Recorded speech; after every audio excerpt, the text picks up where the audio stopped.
you're gonna break into.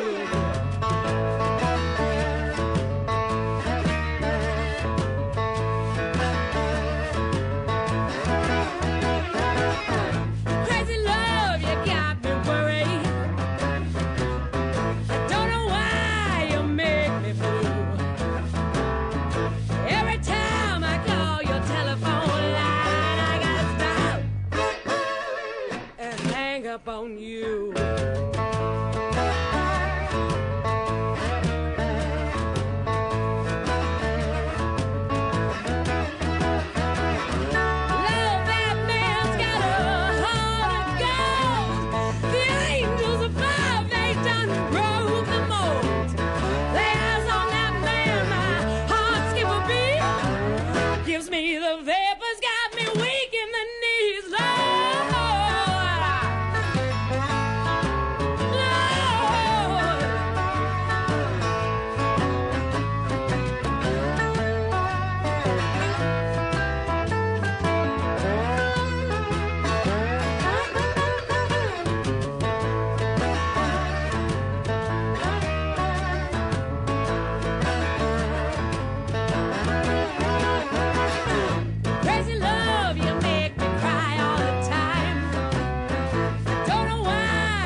Talkin' Boxing with Billy C.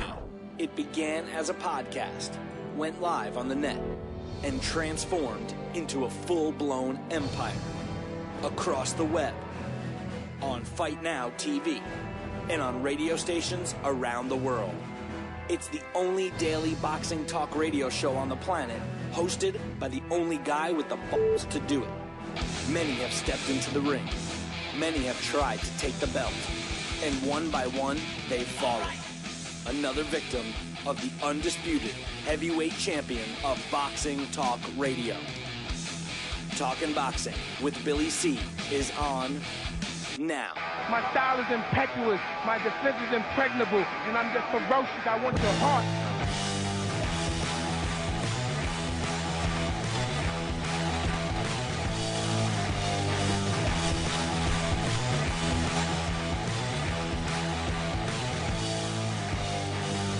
Coming to you live from the Billy C studio in Lake George, New York. I'm Bill Calogero, and it's time for Talking Boxing with Billy C. Good morning, good day, good evening. Whenever you're listening. Hope you're doing all right. We've got a busy show scheduled for today and the rest of the week. But first, the show's being brought to you in part by Cat's Nationwide Luxury Transportation Service. If you're looking for a limo, someplace in the United States or even Canada, and you want a hottie driving you around, get a good cat a call. 202-351-7496. 202-351-7496. Tell her Billy C sent you. But remember, she's my girl. The show's also being brought to you in part by Camp and Aaron Tomkovich. If you're looking for a lawyer, here's the ones that keep my ass out of trouble. That is Camp and Aaron Tomkovich. Give them a call today. 845-221-4099. 845-221-4099. Let Camp and Aaron Tomkovich knock out your legal problem. 845-221-4099. Tell them Billy C sent you, and remember, I'm going to pick up the consultation fee. So, hey, you got a legal problem. There's no reason not to call Camp and Aaron Tomkovich. 845-221-4099. Show's also being brought to you in part by my friends down at the Halftime Bar and Grill, Route 9, South Glens Falls. Hey, man, if you like cool people to hang with, if you like drink specials all the time, if you like live entertainment on Friday and Saturday nights, and if you like the stuff you face with some fantabulous food, well, then you're going to love the Halftime Bar and Grill. That's right. Give them a call today, 518-792-4869. You know, for all you young whippersnappers out there, you know, you don't remember phone numbers. You just remember names, and you press it on your iPhone, right? Press it on your smartphone. I shouldn't say iPhone. I'm promoting them. But, these old timers like me, we got to remember the numbers, the actual phone numbers. If you had to go to a payphone. Oh, that's right. You guys don't know what a payphone is. Anyway, Halftime Bar and Grill, Route 9. Call ahead for a reservation or directions. It's worth the trip. 518-792-4869. And the show is also being brought to you in part by ringside.com. That's right, for all your boxing equipment needs. There's only one place to go, and that's ringside.com. Check them out, www.ringside.com. Mention Billy C. Demand a Billy C. discount. I don't care if you're buying a keychain. You're going to get a discount. And don't forget, for all of you peoples out there that buy boxing equipment in bulk, whether you're a gym owner, whether you're a trainer, whether you just like a whole lot of stuff, then you need to drop me an email, Billy@TalkinBoxing. No, I should say that differently. It's Talkin' Boxing. It's Billy at TALKIN and then boxing, BOXING.com. And I'll get you even a bigger and a better discount. Here's what we got going on. We got a guy for the Blast from the Past tomorrow. His name, it's Ralph Zanelli is what it is. Ralph Zanelli. This guy was a fighter from Providence, Rhode Island. That's right, Providence, Rhode Island. And he fought, during that golden era. I call the golden era. And he's going to be, we're going to tell you about him tomorrow when Alex does the Blast from the Past. We're also, I think, I got to double check with my boss, Tony Treem, and figure out if we are doing a heavyweight spotlight. Now, I do have a couple of suggestions for another spotlight, and I know one of them Tony's going to absolutely love, with a capital L. It's one of his favorite fighters of all time, so I'll be chatting with Tony later today, and I'll fill you guys in. But I do know, now last week before we left for a day or two, unless you were watching on Fight Now. Fight Now is the only place that actually had the Talking Boxing with Billy C show on Thursday and again yesterday. Sal Senecola, Rocky Senecola, was a up-and-coming fighter, one fight away from a shot at a world title 25 years ago, is making a comeback. And talk about a comeback. They're selling tickets like hotcakes right now for this guy. As a matter of fact, I was talking to the promoter yesterday, and I guess all the ringsides are gone. Maybe there's only one row left or something, which is usually a pretty good indicator that that the show's going to sell out. And don't worry, because if you're not in the Florida area where it's going to be, then you're going to be able to tune in right on LDL TV or LDLTV.com for the stream for free the night of the fight, which is April 13th. We'll be getting Sal on the show. I got a whole lot of stuff to ask this guy. He's actually older than me. He'll kick my ass, but he's older than me. And this guy is like a celebrity in his restaurant and everything else. We're going to be chatting with him. And I found out yesterday there was a guy when I first started in the boxing business, Chicky. Everybody who was around, at least the East Coast, 20 years ago or even sooner, knew who Chick Ferrara was. And I didn't realize that Sal worked very closely with Chicky. So. And then Chicky eventually moved to Florida. But the bottom line is we're going to be talking to Sal. He's going to call in live on Thursday. We got him scheduled to come in on live on Thursday. So we'll be chatting with him. What else we got going on? What I was starting to say about Ralph Zanelli, the Blast from the Past guy. This is a typical fighter that I just can't wait to talk about. This was a guy that was like a hero in Providence, Rhode Island. Fought everybody. Yeah, you hear us always say that, and it's not just BS. That's the huge difference between, the style of how boxing was, and that's the way I want to word it. Because we've been getting into a lot of, discussion about fighters of yesteryear versus fighters of today. And, you know, I can understand why people get their underwear all ruffled up over this. You know, everybody's proud of their own thing, you know, and I never once tried to suggest that today's fighters weren't talented or anything else. As a matter of fact, when I was on the plane yesterday coming back, I was chatting with this chickie, and you know, she actually was interested in I guess she had no choice. You know how tightly they squeeze you in those planes. But she was talking about all this stuff, and you know, I found myself, you know, telling her how much, you know, better athletic wise the fighters are today, and you know, it like just flew just flew off my lips, you know, like automatically, you know, and I was like, huh, wait a minute, who did somebody slip me something, you know? But it is true, and I never suggested otherwise. I do think that the fighters of yesteryear fought with a different mindset, and I do think that the game was better than it is today. But that's not taking anything away from the athletes that we have boxing today. And you know, I just for all the younger viewers and listeners, you know, it's not just us. It's not just us complaining about it. You know, it happens every generation. Every generation always says, you know, or the older people say that the previous generation was better. You know, so anyway, we got a lot of emails, and a lot of the show is going to be dedicated to them. We do have some news to talk about, and we got some updates on Floyd Mayweather. Yeah, I know. We got an issue that's got me really bothered, to be honest with you.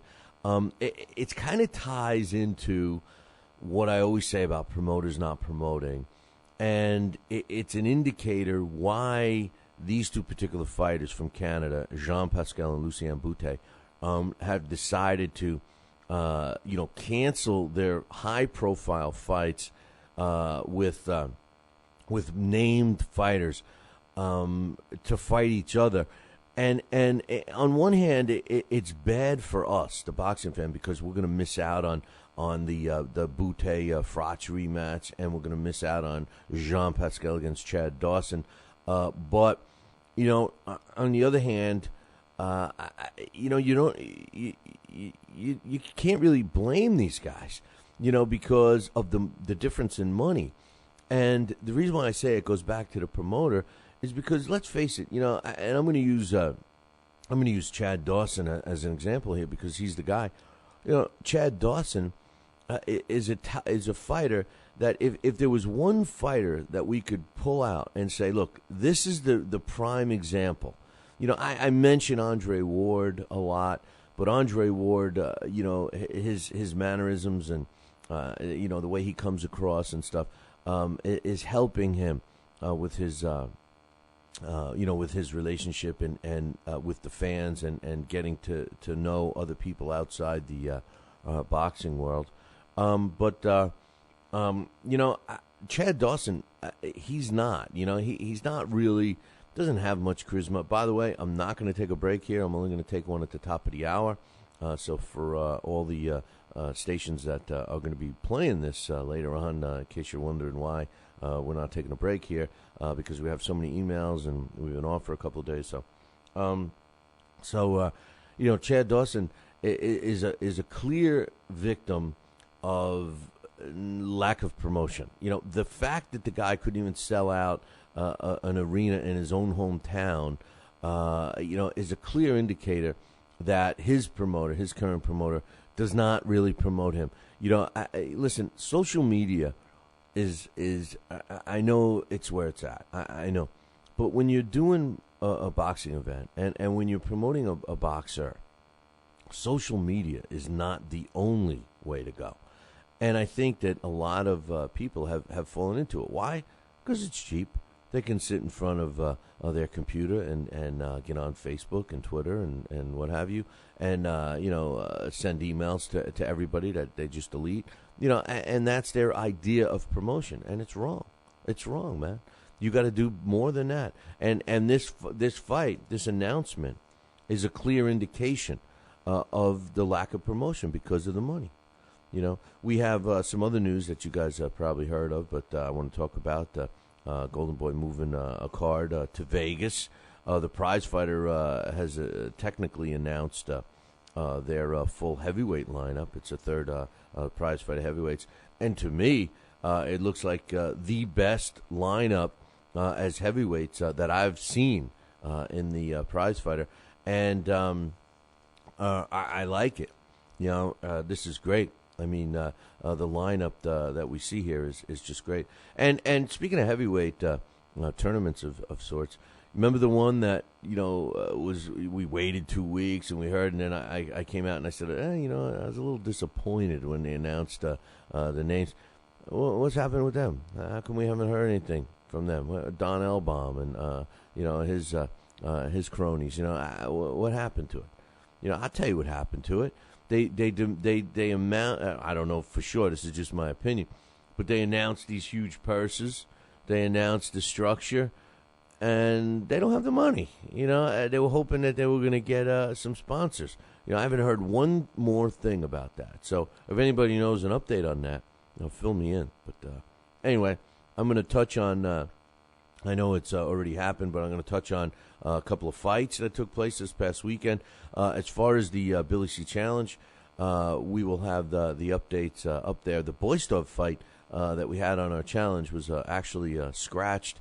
He did fight, but not the guy we had on the challenge. So let's get to some emails. I have several of them here, and we'll get to them right now. TK Tone Z. Says, I like the comments about Leo Santa Cruz. You said the other day. You have an excellent point, Billy C., for him being considered as the fighter of the year. He's extremely exciting to watch, battling in competitive bouts. I just recently had the pleasure of watching Leo Santa Cruz fight, even though he's a bit off the radar in terms of popularity. He says, excellent job. He says, Leo Santa Cruz has become one of my favorite fighters to watch. Sometimes it's hard to keep up with the good fighters that are mentioned as much. You know, that's again, Tony. That's the problem with these promoters that don't promote their fighters. You know, now Leo Santa Cruz happens to be with Golden Boy, but you know, he's a guy. He's in a smaller weight class. He was on network television, which helped. And he's responding to a comment that I made that I felt that he should have been the fighter of the year, at least in my opinion, based on not only the level of opposition that he fought and the frequency, but the excitement factor. You know, but you know, unfortunately, fighters of the year and you know, like in other sports, All Stars and Pro Bowl players and stuff. It's become a popularity contest, you know, and, you know, no Nito Donaire, no discredit to him, because he's obviously a pound-for-pound top fighter. He fought 4 times, you know, against, less than stellar opposition. Give a shout-out to my man Chatty. He's in the chat room right now. He's the only one that doesn't get the challenge. You know, he says, "Oh, I want to be on the challenge. I want to be on challenge." And he doesn't take the time to do it, man. I think you're full of beans, Chatty.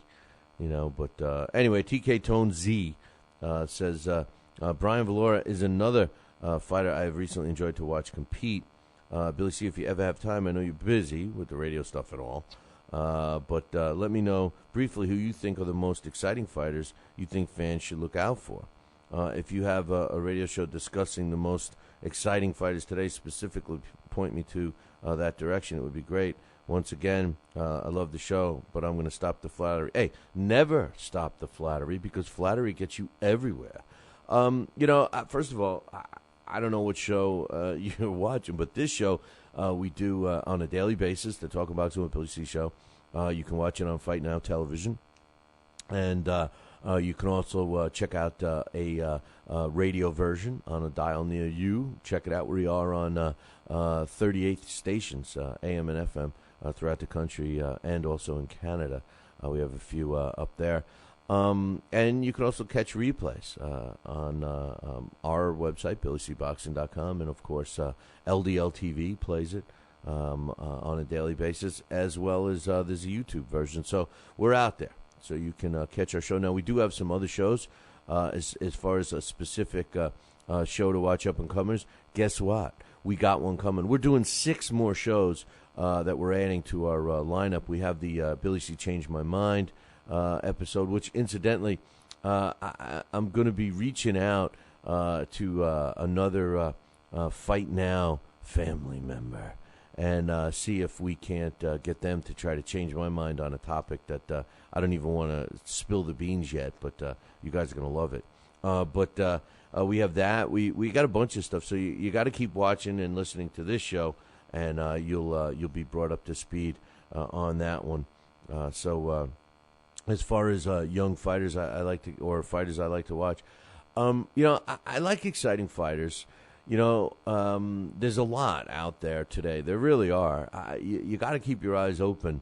Dax does a boxing roundup generally on Thursdays, and he mentions some fights that you can keep an eye for. If you listen to this show, as the fights are coming up, like we got a really busy weekend coming, we will give you a heads up on who's who and who to watch and all that happy stuff. So thanks for taking the time to give us an email, TK EQX says, it's hard to make a boxing match with all the different promo companies and egos. I think that's why the best fights don't get made, period. With Golden Boy Top Rank monopolies, that's the problem with matchmaking, not just Floyd. I guess he's talking about Floyd. That's, of course, true. I mean, Golden Boy fighters don't want to fight Top Rank fighters. Top Rank fighters don't want to fight Golden Boy fighters, blah, blah, blah, blah, blah. But in Floyd's case, I don't know. I'm not going to get into that because, I've beaten it to death. Floyd is Floyd is Floyd. Floyd thinks he's the best ever, and there's many people that believe it, and I don't. So, EQX also says Broner needs to find his own identity. We have Floyd Mayweather already. His shtick is a corny and very unoriginal. He doesn't mean Mayweather's. Mayweather's shtick, I hate it. That if you've ever wanted to see somebody with a fake smile, just look at Floyd. Floyd's got a fake smile. That is the fakest smile I have ever seen in my life. It really is. It really is. And as soon as the camera's on him, he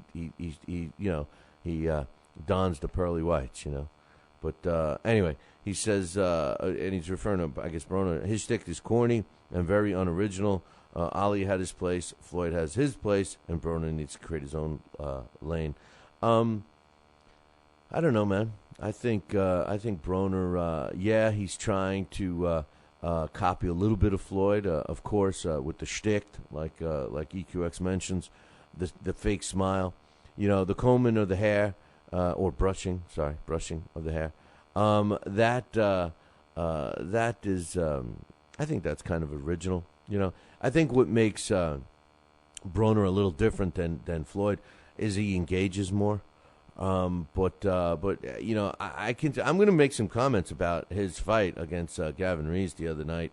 That maybe and I'm a Broner fan, but maybe people are going to hate me for. But we'll get to that a little bit later. Hawk says us boxing fans around like jerks calling boxers bums. Us boxing fans sound. I'm sorry. Us boxing fans sound like jerks calling boxers bums. I'm guilty of this also. I agree with that, and I'm guilty of it too, man. And I think it's a phrase and it's a term that was used for 100 years, and Hawk is right. I mean, they're not bums. I mean, even a guy that's got a 1 and 200 loss record isn't a bum. He's got the guts to step into the ring. So I agree with that. I think it's a term, and it's not a good one, but I agree with it. We do sound like jerks calling them bums. It's just something that's been around. He says he's guilty of it. Also, I hear friends calling today's best boxers bums all the times. He says, but Primo Carnera, he was actually bigger than the Klitschko brothers. He was a hair shorter, but he weighed more, and he had an incredible 85-inch reach. He says Primo had 14 losses. All 14 guys Primo lost to weighed less than 210 pounds. 12 of these guys weighed less than 200 pounds. He says Primo fought a bunch of guys that were cruiserweights, and many of these guys had bad records. Primo Carnera was just big. You got to remember something about the heavyweight division back then, too. There were only 8 weight classes, and there was no concern about weight. In other words, if you were a lightweight, if you weighed 135 pounds and you were a lightweight and you wanted to fight a heavyweight, they would let you. That was the idea. And I'm not so sure I disagree with that thought process. If you want to fight a guy that's in an upper weight class, then you go ahead. The weight limit means that you can't weigh more than that. Now, safety issues and stuff now prevent that from happening, but they didn't back then. Now as far as the Primo Carnera talk, the bottom line is this. Tony and I talked about this, and, our goal here with some of these old fighters, and never once did we suggest that Primo Carnera could have beaten a Klitschko or was a great fighter or anything like that. All we talked about was that he should get better props than what he's currently getting. And we used as a comparison to other fighters that actually get, regarded higher than Primo Carnera and did not. They weren't as good. And I'm not referring to the Klitschkos because, I never said that. But he's a guy that constantly gets, when he's even talked about, constantly gets labeled a bum and everything like we're talking about. But I don't think he should. But here's the thing. When Tony and I were discussing this the other day, our goal is to just keep the memory of these guys alive. And we succeeded with Primo Carnera. Whether you agree with us or whether you disagree with us, everybody is commenting on it. They're talking about, hey, he was a big bum. He was this, he was that. He wasn't that bad. He wasn't that. At least we're talking about it. I'm sure there's viewers and listeners out there that never heard of Primo Carnera. I mean, there's guys that fought 20 years ago that they never heard of. So our goal, long-term goal, is to just keep these memories of these fighters alive, and that's our goal, and we succeeded with that. We never once said that this guy was among the greatest or anything like that.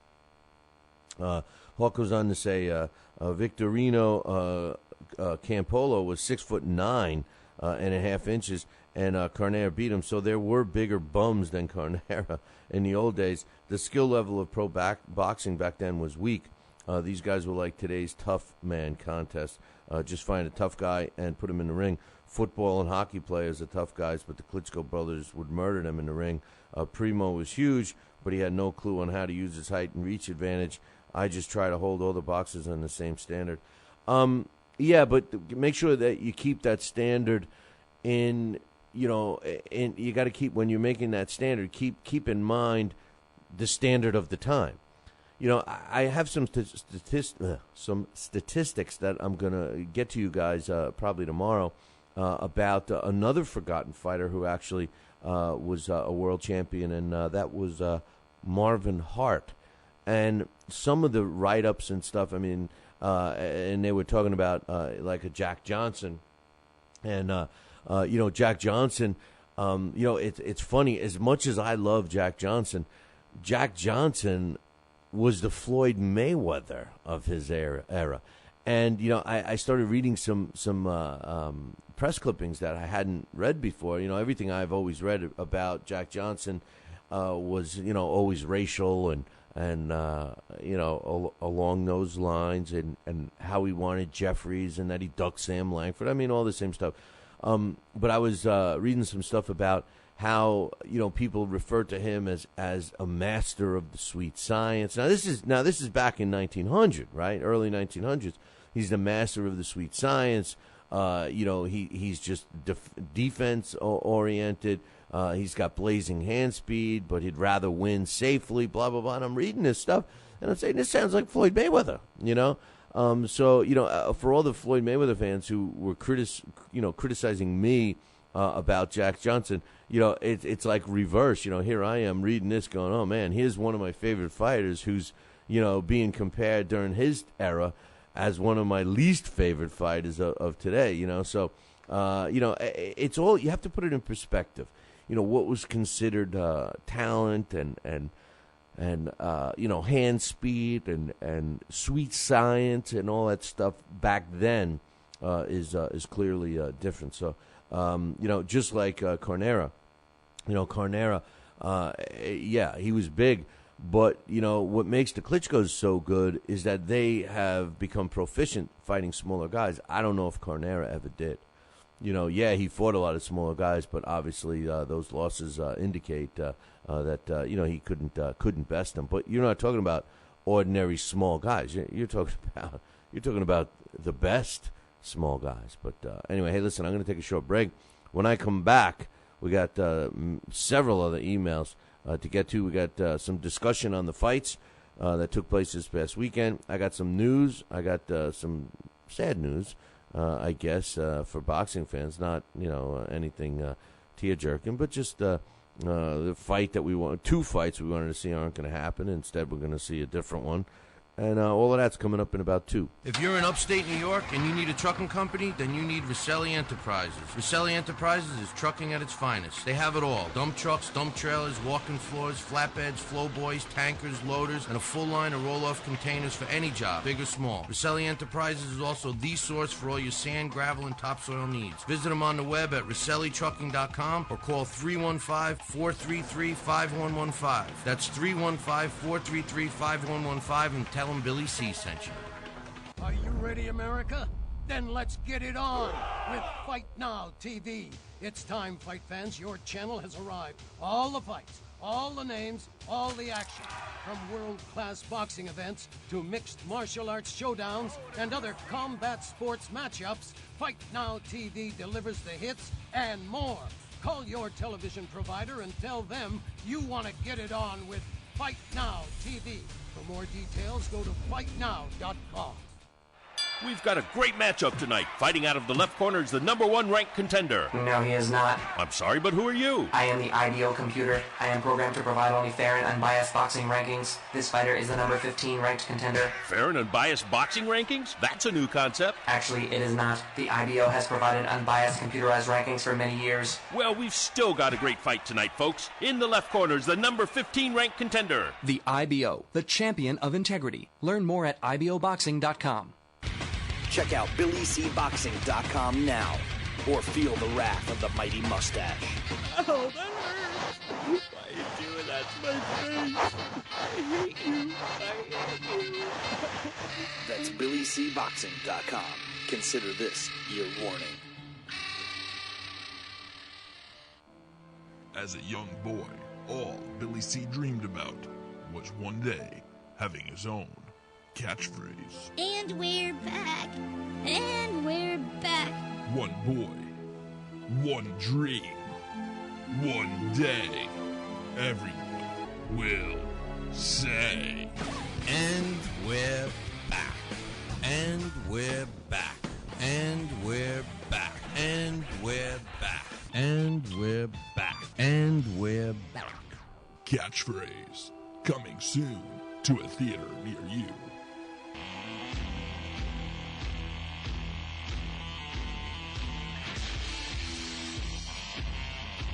And we're back. You are listening to the Talking Boxing with Billy C show. You're watching us on the Fight Now channel. Glad you could join us. And if you don't have Fight Now on your sports channel lineup, you need to call your local television provider and tell them that you want Fight Now right now. That's what you got to do, man. Say, hey, TV provider, I want the Fight Now channel. For all the information about the channel, you can... Imagine doing that, calling them up. Hey, TV provider, I want the Fight Now channel. All the information about the Fight Now channel can be found at their website, www.fightnow.com. Chatty's got me rocking and rolling here in the chat room. And I'm sure we're going to get some other people popping in here in a minute because Fight Now, as soon as we go on air with Fight Now, which we just did, that's when the Fight Now people come on. They're getting ready for work here on the East Coast. It's the morning show, the morning boxing show. Isn't that cool? I mean, talk about content and modern day and all this stuff. Morning show. Typically you listen to the radio in the morning, and you got the a couple of songs, music here and there, and listening to the normal morning show. But if you're a boxing fan, you like wondering what's going on. Well, hey, you got this show to listen to and watch it. But anyway, where were we? Robert says, Billy C., you talk about rah-rah man. What's a rah-rah man? I heard it on one of your shows the other day. A rah-rah man is a guy according to me anyway, that's my definition. A rah-rah guy is a trainer that is a cheerleader. All right, we call him rah-rah. Like rah-rah is a cheerleader. Like go team, go. And we see it a lot today, Rob. What we see is we see these fighters. They go to their corner, and you got the trainer standing over him, and he's saying, "What you want this? You want the motivational tactic, the drill sergeant, the Marine drill sergeant over him. You want this? You worked hard for this. Get out there and get him. You got to hit him more. You got to watch out for his left, man. You got to watch out for that uppercut. You got to go to his body. You got to go to his head. You got to hit him in the body a few more times on the side, and then you go up to the head. And by the way, the uppercut's open and better. Ding. And the fighter's sitting there. He tried to get a sip of water. He got a little wet sponge on his head. Maybe the cut man did put a little end swell on him. And the round is over. And basically, when you dissect what the guy just said, he said nothing. He was cheering him. And fighters today, there's a lot of it. The trainers that are with the fighters today, that's what they do. And what we need is a guy that gives you some instruction in the corner. The rah-rah, and don't get me wrong, occasionally a fighter needs the pep talk. Occasionally the fighter needs, a reach down and, a slap in the face and a gut check. They need a gut check, But, generally what a fighter needs when they come to their corner is they need some instruction. They need some criticism that is good. When you're fighting, the misconception is when you're fighting that you see everything. You're the guy taking the hits. You're the guy that's landing the punches. But sometimes you may not be seeing a subtle thing. Maybe you're, you got your guard up or whatever. Maybe your opponent is slightly, moves his foot to the side before he delivers a punch or does a little jerk move and then delivers a punch. And your corner, who's watching, who should be watching, should be the guys that are picking this up.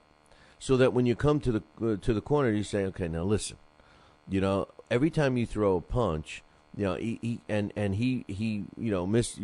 him or whatever the counter is, he's doing this. So this is what we want you to do. Now you've worked on all of this with this guy in the gym. So and that's what they should be doing. A good trainer should be focusing on 1, 2 things, adjustments that you need to make, and that's it. Keep you calm, make sure that you revived as best you can, and cover an adjustment or two, and then work on the next round. A fight is broken into rounds, and each round should be looked upon as almost like a different fight. It's like you win that round, and then you got to win the next one, and the next one, and the next one. These guys that go in with game plans. Well, I'm going to kind of feel them out for the first 5 rounds. Then I'm going to come on strong and win the second half of the fight. Those guys, those kinds of game plans, in my opinion, are ridiculous. Because you giveaway rounds. Come on, man. With the scoring they have today, give me a break. But that's what I define a rah-rah man. He says, Billy C., I remember a while back you talked about Freddie Roach as a slime ball. You also said that as time goes on, you'll reveal why he is. The reason why I ask is because something interesting. Because it's something interesting. I always thought Freddie was a good guy inside and outside of the ring. Now, time out. All right, I think Freddie Roach is one of these guys that is a good trainer. Like he's the kind of guy that will work on that one thing. Will tell you that one thing. Now, granted, his fighters have been slipping lately, and maybe it's time for Freddie to focus on other things, but whatever. Now, the issue that Robert's talking about here was something that I did not want to say because, it's not my place. And it was something that happened. The fighter in which it happened to, she will tell the story, not me. She will. And, the bottom line is I guess this has happened before. And, my experience with Freddie is that, he's become, he's a big name in the sport. And he's a celebrity, and that's the way he likes it. That's all I'm going to say. As far as my dealings with him, guess what? I've never dealt with him. I've never dealt with him on a one-on-one basis. And I think if I had a fighter and I had a choice of a trainer and Freddie Roach was available, I would consider Freddie Roach 100%, unless it was a female fighter. But the other thing is that my only hang-up with Freddie, as far as me picking him as a trainer if he was one of my fighters, is the fact that his priorities are, and the one thing you got to give Roach credit for is that he tells you that up front. Hey, my main guy is Manny Pacquiao. My whole thing revolves around Manny Pacquiao. So if you're going to come fight under my banner, then you may have to travel when we go to, work with Manny. So, listen. There's some really good young trainers. There's a whole new generation of trainers coming out. Robert Garcia is one. I've always liked Buddy McGirt. I think he's very underrated. I think he's a good trainer. There's a lot. There's a lot of good ones out there. It's time. It's a changing of the guard. We see it. There's a lot of bad ones, too.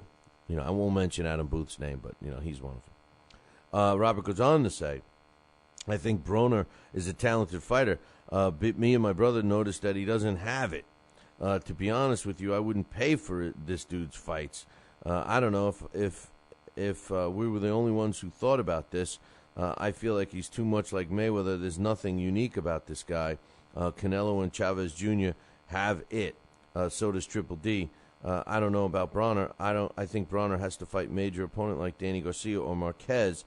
But even so, I doubt he will be as big as Mayweather, Pacquiao, Sugar Ray Leonard, etc.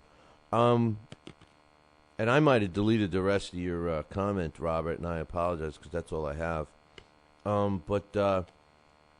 Time out. He definitely has it. Now, if you're referring to it as the it factor, something that we've referred to a lot, like I said, I happen to like.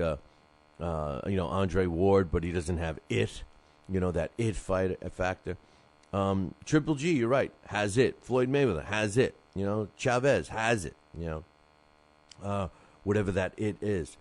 But I think Broner definitely has it. He sells tickets, and the bottom line is that Broner can fight. Broner's got some hand speed. Broner's got defense. He's cocky. Is he going to stay undefeated? No. No. The difference between Broner and Mayweather right off the bat. I mean, people want to say he's copying Mayweather. He's trying to emulate Mayweather and all this stuff. That's true, to a degree. I think he's trying to learn. T. Bruce, who's got a couple of emails here in the queue, said it best. I think he is an improved and a better version of Mayweather, although maybe T doesn't believe that now.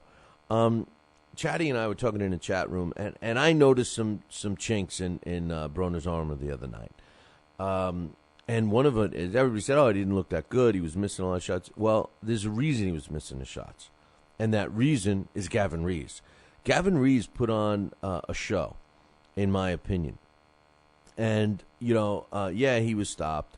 But what he did, I think every fighter, and I don't care if you're starting out, I don't care if you're thinking about putting the gloves on, I don't care if you're, an established fighter. Every fighter should watch what Gavin Rees did in that fight. And there's one thing specifically that he did. Actually, there's several things he did. That is a blueprint of beating any fighter, whether it be Broner, Mayweather, Pacquiao, anybody. All right? He moved his head. And he didn't just move it up and down. He didn't just move it from side to side. He moved it side to side, up and down, side to side, up and down. And he was able to hook to the body and then come up to Broner's head. Now, Broner is an accurate puncher. And you know what? It's not fair to start saying Broner needs to fight this guy. It's fair to say that with Mayweather because Mayweather makes these boasts that he's the best ever. To me, the best ever has to fight the best out there. Broner is only 23 years old. He's only got 26 fights under his belt.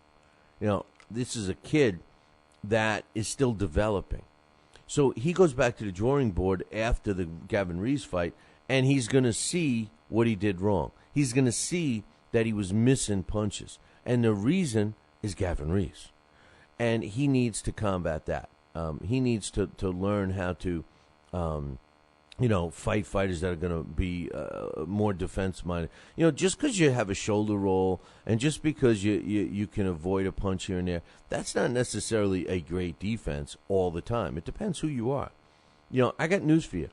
If Mayweather would fight guys that have talent, now, guys that had talent like that had good head movement, that worked the body, and he had a referee that would let these guys incorporate their game plan, Mayweather wouldn't be undefeated. Guaranteed.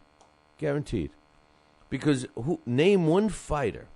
Really, think about this. And I don't care. You can go all the way back. All the Mayweather lovers, they're going to go back. Well, he fought this guy and that guy and the other guy. Name one guy that he fought throughout his career that moves his head the way Gavin Rees moved his head the other night. Name one. I can't think of any.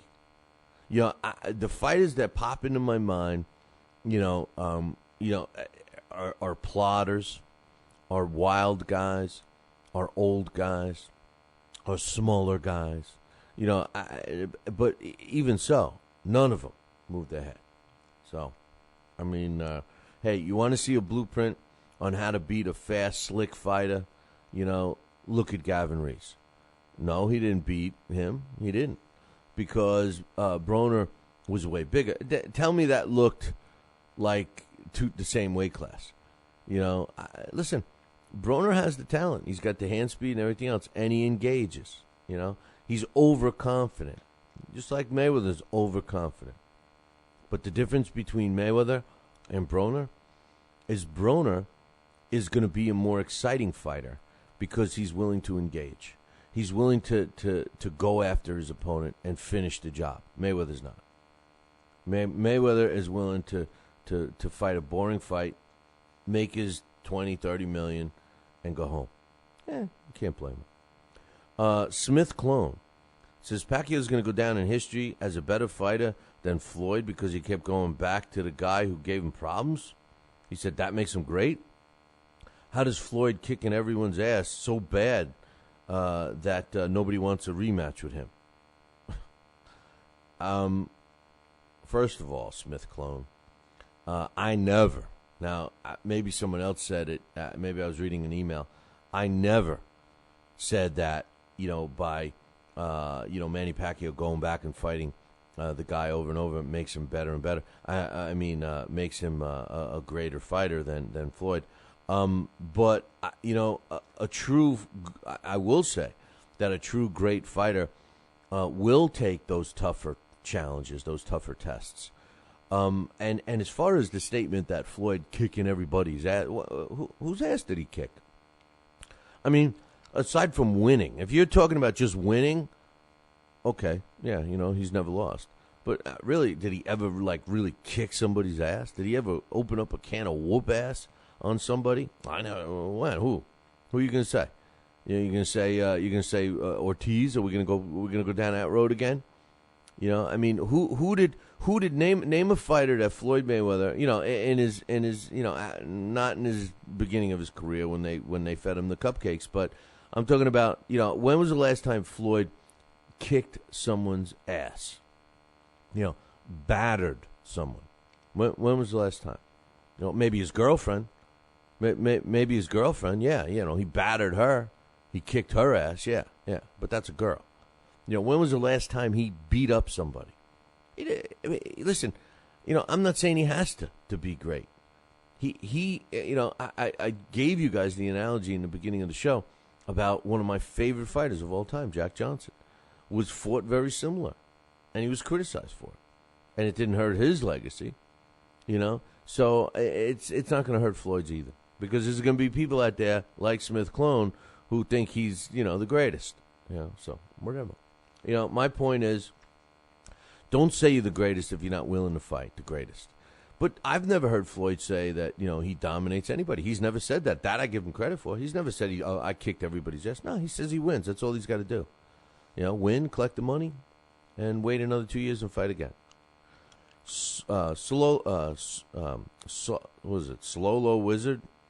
It looks like a Solo Wizard. Says, who said Floyd will never fight Guerrero? Not me. He says, it looks like he won't fight Guerrero right now. I never even said that. I think he will fight Guerrero right now. He says, most of these same people who are calling Floyd a ducker are the same folks who said he wouldn't even fight Mosley or Cotto. No, those people say that he fought Mosley and Cotto years later, when they were older and slower than they were, and had more mileage, even though, because I know some people can say, well, wait a minute. Floyd was older than Cotto. Yeah, he was. He is. But Floyd doesn't have the mileage Cotto has on him. So it's, he says, until Floyd permanently retires from boxing, I will refrain from saying anything about him ducking anybody. Okay. He says, truth be told, these types of matches, Mayweather versus Alexander, are the most dangerous fights because anything can happen. Solo Wizard, obviously you're a huge Mayweather fan, and you're trying to justify a Devon Alexander against Floyd Mayweather matchup should it happen. I don't have a comment on it. I'll let the other viewers and listeners comment on that.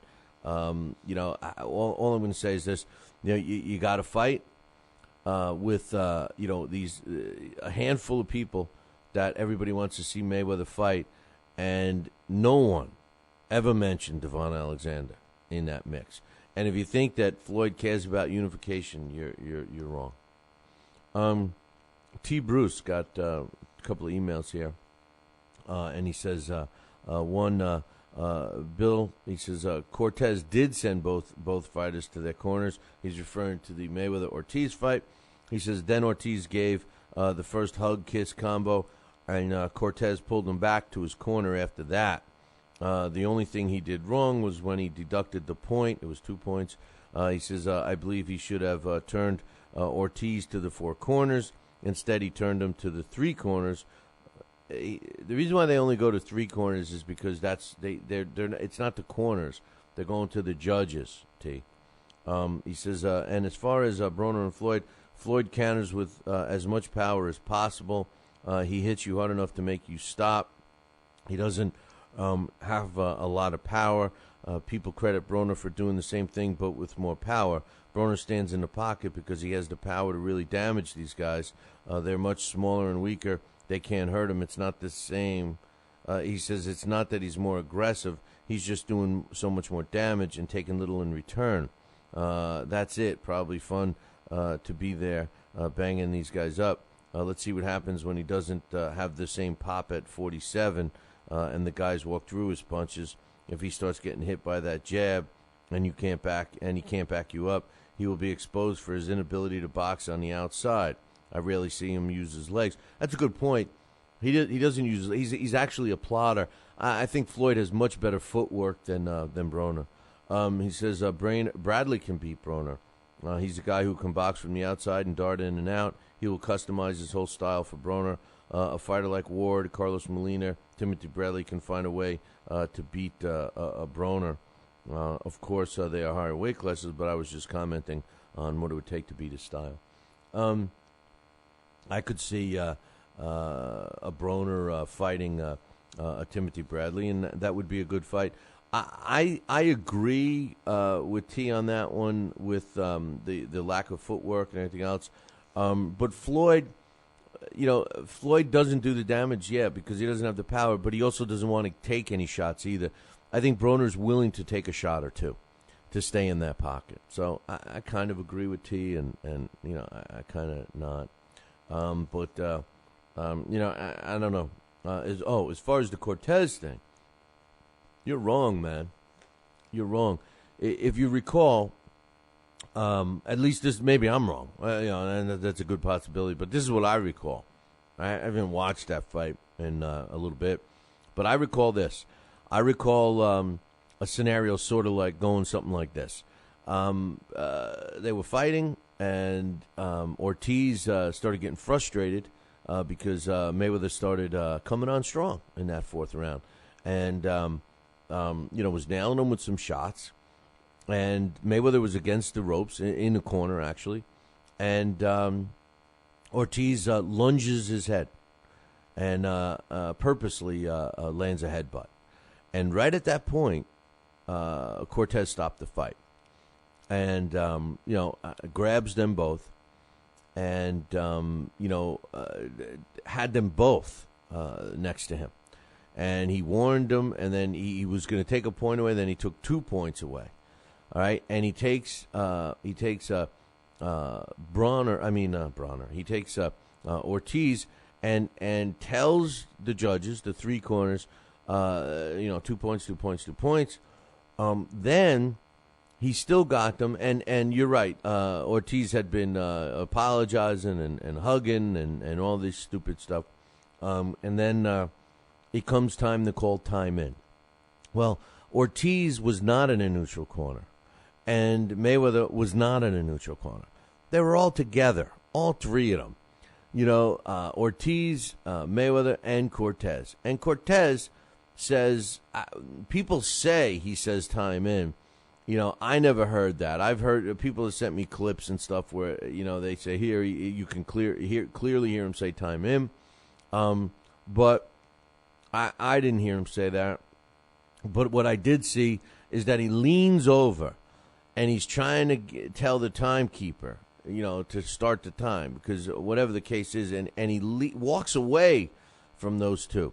And that's when the additional hugging goes on. And as soon as Ortiz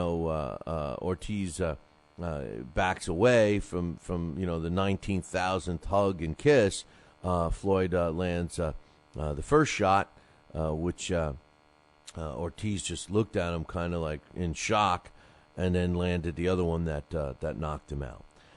So that's what I recall, something along those lines. So anyway, hey, listen, I'm going to take a short break. When I come back, I got a long-winded email from T Bruce, and then we're going to talk about the fights that took place, a couple of the big fights that took place on Friday and Saturday of last week. I got some boxing news that I definitely want to talk about, some news about Mayweather. We got the big Canadian fight going on, Jean Pascal against Lucien Boutte. I want to talk about that. I want to talk about the prize fighter, the international heavyweight prize fighter tournament, which is set. They got the names all set. It's a third one. We got a statement from Frank Warren, and I want to mention that's kind of surprising. The only reason why I'm mentioning it is it seems like had been dragging out for so long. They finally came up with an answer for that. some fights with that are coming up in March that I'm going to mention. We also got a strange story out of England where a former fighter who's 50 years old now, going and drinking at a bar, gets into a fight, if you want to call it that. One-punch shot knocks a guy down who these two guys had been drinking together. And the guy apparently hit his head and ended up dying. And the guy, the former fighter who hit him, got charged with murder. And he's going to be doing some time. So we'll be talking about that and some other stuff in about 2. Are you ready, America? Then let's get it on with Fight Now TV. It's time, fight fans. Your channel has arrived. All the fights, all the names, all the action. From world-class boxing events to mixed martial arts showdowns and other combat sports matchups, Fight Now TV delivers the hits and more. Call your television provider and tell them you want to get it on with Fight Now TV. For more details, go to fightnow.com. Broadcasting in all corners of the globe, on the web and radio. He would scoff at a stretcher, that man, I would think.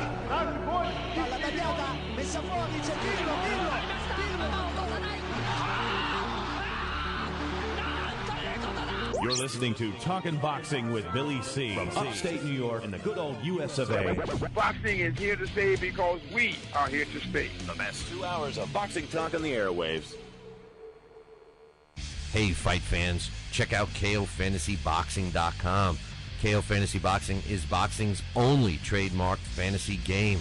Check it out, www.KOFantasyBoxing.com. Select your own gym, your own fighters, track them through a season that can last from 3 months to a year, depending upon which league you join. You got to check this out, man. www.KOFantasyBoxing.com. Join it today. Again, www.KOFantasyBoxing.com. And tell him Billy C sent ya. Now back to Talkin' Boxing with Billy C, the only radio host man enough to take a punch from Mike Tyson. Wait a minute, man. Hold on there. Jeremy, man. I need you to take this one, all right? Wait, what? No way. I can't do this. Need I remind you I'm Billy C, damn it? Now put on that mustache and get in there. Hey, look at me. I'm Billy C. Crap.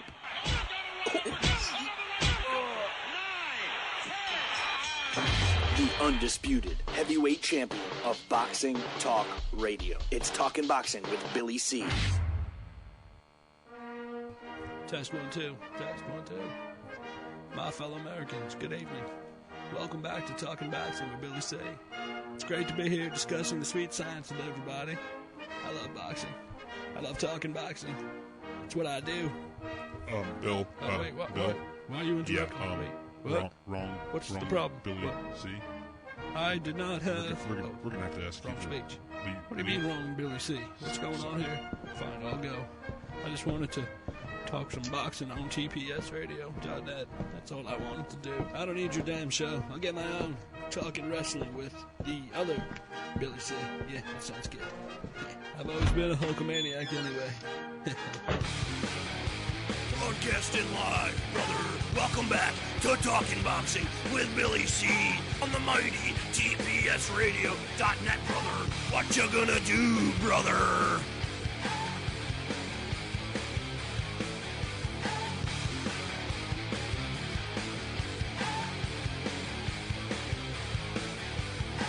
And we're back. You're listening to the Talking Boxing with Billy C show. You're watching us on the Fight Now television channel. If you don't have Fight Now, call your local television provider right now and tell them that you want Fight Now right now. All the information about the channel can be found on our website, www.fightnow.com. I got the last email I'm going to read today, and it's a comment from T. Bruce. Now, I know I just read one, but this one is about Adrian Broner, and the reason why it's significant is because T. Bruce, and I just actually quoted it before, he had come out with a statement a couple months ago that said that, in his opinion, he felt that Adrian Broner was an improved version of Mayweather, and I agree with him. So let's see what he says now. He says, man, we got to talk. He says, I have some interesting things to say about the Broner fight. He says, Broner seemed out of control in some of those sequences during this fight. That little bum-ass dude was landing on... First of all, he wasn't a bum. He was a quality fighter. You just didn't notice him. He was small compared to Broner. There's no question about that. He says he was landing all types of shots on Broner. He was. He says Broner seemed frustrated some. He seemed very ordinary. He seemed like a guy who was trying to be Floyd, but only half decent at it. Gavin was showboating some. He was confident, and wow, I may have spoken too soon. Broner wants people to see him as a defensive genius who can walk you down without getting grazed, like when Floyd fought Ortiz and Mosley. He said he seemed so bitter after that fight, insulting Rees when normally that's the time to show sportsmanship. Yeah, Gavin hugged Broner, but Broner was bitter as hell. He says Broner was not, it will not go undefeated. At 140 pounds, those guys are going to take his power, and they will go to attack him without worrying about his power, and that will cause major problems for him. The thing with Floyd is that he throws one or two shots and slows the pace down, drops your output, and then dominates without getting grazed. He's a thinker. Well, the only thing is that, you know, he throws one or two shots and gets out of harm's way, but then again, he's fighting fighters that you know, he doesn't fight a Rees.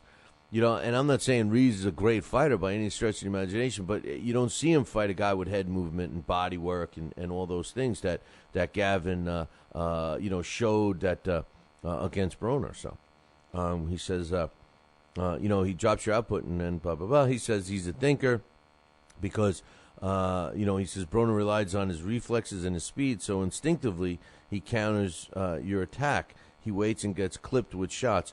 Floyd waits for you to attack and is a defensive sometimes and counters other times. But what it does is it slows everything down. So in the later rounds, you're confused and out of ideas. With Broner's style, the whole fight can be ugly with him getting hit with certain shots. I can see him having an entire fight that looks like those first 3 rounds, where he just ends up losing. After the fight, he was crying, not because he won, but because he didn't look good doing it. And because Gavin proved to him that his D wasn't as great as he thought. Last time I spoke about him beating guys like Lara in the far future, and you told me to slow down, bro. He says, I have slowed down, all the way down. Broner will lose at 140.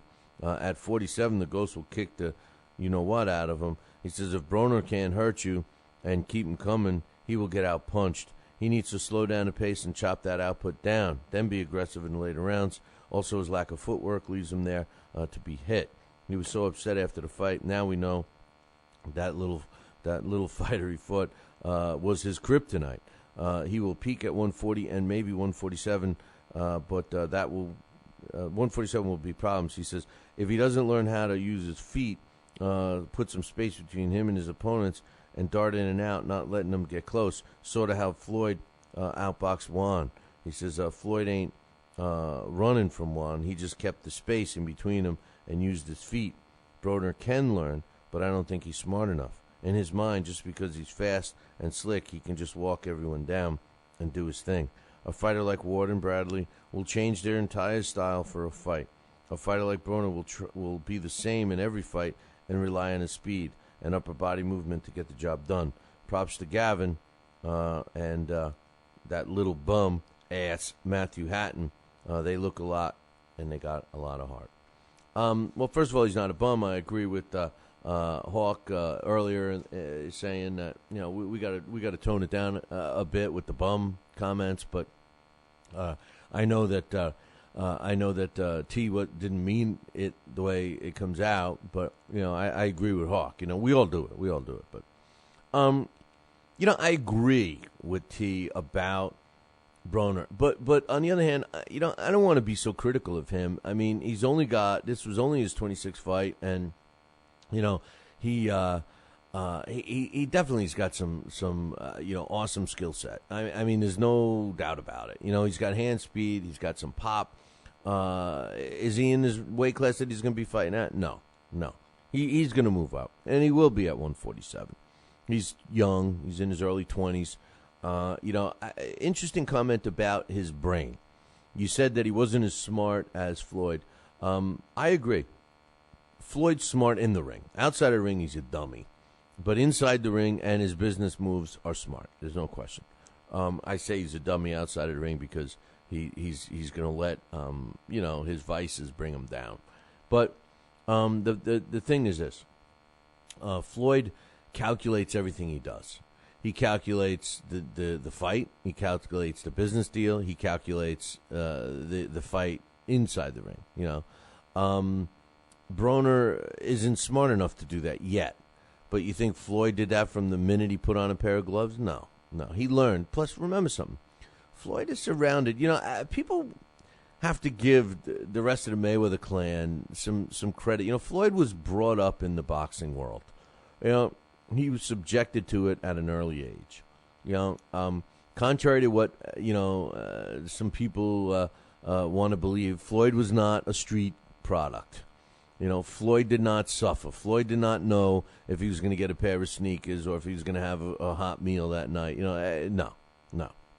He lived with Granny, and he was very well cared for, whether he hates his father or not.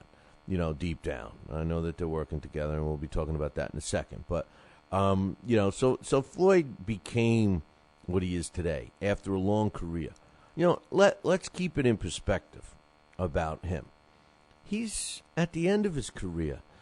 Technically, he doesn't have to fight. I mean, he doesn't have to show people like me that he's great and everything else. He could walk away, and he's going to get the accolades. So, I think we're comparing apples to oranges.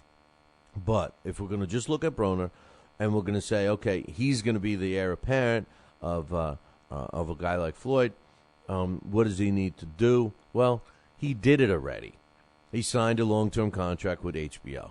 So guaranteed, as much as I'm sitting here talking for 2 hours every day, the bottom line is this, that HBO is going to approve tomato cans and bums and cupcakes, which, we're just, it's just our term, for him to fight so he looks good on their network. That's it. And someday people are going to be saying, just like we had a couple of emails say, oh, he should fight this guy, he should fight that guy, and blah, blah, blah. And that's the way it's going to be. So, I don't know what else to say. I did notice that he did have extreme trouble with a moving target. And remember, these guys that are like Broner, who's the he's the main guy in the gym. He's the focal point and everything else. And he's got yes men all around him. You're the best. You're the greatest. You're this. You're that. And when sparring partners come in, they're rough with them, meaning they say, well, don't you be hitting our champion. Don't you be hitting him hard. Today you're going to work on the body. That's it. I better not see a shot to the head, or we're going to work on footwork today. So we want you to just plot him, but don't you be hitting our boy, and that's, what people, they hear it so often. I forget who it was, but somebody emailed last week about Floyd Mayweather, believing that he's that great because he hears it all the time, and I think that was a valid point, and I think Adrian Broner is going through the same thing actually. I think that this is a kid that needs to be more of a sportsman and respect his opponents. It's one thing to act a certain way for the press conference, although I don't like it, but I can understand it. But then when it's all said and done, you need to be a sportsman. You could be the guy on the other end and everything else. Head movement was the key in that fight, in my mind. Gavin Rees displayed a lot of head movement, side to side, up and down, punching off of it. He did a lot of that drill where they put the rope, they string the rope across the ring, and you duck in and throw punches like Mike Tyson used to do all the time. Guaranteed this guy did a lot of that because he looked like he was, he's just as tall as the rope. He was short, yeah. And speaking of Mayweather, we knew this, a month ago? one of the listeners actually filled us in on that. Floyd Mayweather Sr. is now going to be in the corner of Junior for his next fight, which is still scheduled for May 4th. Once again, it's kind of funny that they keep mentioning that Mayweather is the current world welterweight and junior middleweight title holder. Something that, yesterday or the last show that I posted was about the WBC and how, they were criticizing other things and other organizations and all this other thing. And yet, they do the same thing. But like this case, they let him hold on to his belt for a year and a half now. And in their own rules, it says that you need to make a decision which weight class you're going to fight in, what you're going to compete in, so that they can make their sanctioning fee money. But he says. Mayweather said, me and my dad, the way he put it is, me and my trainer are back working together, getting ready for the May 4th fight. He says, they worked together before, they worked together again. Apparently, Uncle Roger has diabetes, and that's the reason. They don't mention this in this latest, this